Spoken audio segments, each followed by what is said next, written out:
नमस्कार, माझं नाव विद्या हनुमंत ढवारे, राहणार धायरी गाव, पुणे।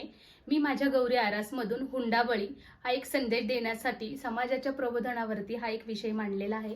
चला तर तुम्हाला मी दाखवते माझ्या गौरी आरासमधील केलेला माझा विषय। तर खरोखर म्हटलं तर पूर्वीपासूनच हुंडाबळी ही प्रथा चालू आहे, परंतु आत्ताच्या या काळामध्ये असं वाटतंय की महिला ह्या पुरुषाच्या खांद्याला खांदा लावून काम करतात, नोकरी करतात। तर हुंडाबळी ही जी प्रथा आहे ती बंद झाली पाहिजे आणि त्यामुळे प्रत्येक स्त्रीवरती अन्याय होतो। जर आता पाहिलं तर लेटेस्टचं एक उदाहरण आहे की वैष्णवी हगवणेचं। तर एवढे श्रीमंत जरी असले तरी सुद्धा त्यांच्यातही प्रथा आहे की हुंडा घेणं, आणि नाहीच दिला तर शेवटी त्या मुलीचा जीव जातो। तर खरोखर हे थांबलं पाहिजे, यासाठी मी माझ्या गौरी आरासमधून दाखवलेलं आहे की इथे बघा मी रुखवत दाखवलाय।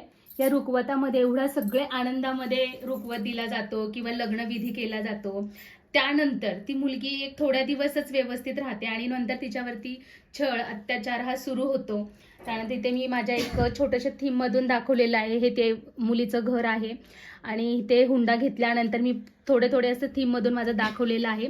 या विहिरीमध्ये तिने आत्महत्या केलेली आहे आणि ह्या सगळ्या मी एक छोटासा देखावा केलेला आहे। हुंडा नाहीसा झाला तरच बळी थांबतील, किंवा हुंडा समाजाचा काळा डाग आहे त्याला थारा देऊ नका, असे खूप सारे संदेश मी माझ्या गौरी आरासमधून मांडलेले आहेत। हुंडा देणे आणि घेणे दोन्ही कायद्याने गुन्हा आहे। हुंडा देणं थांबवा, समाजाचा मार्ग स्वीकारा।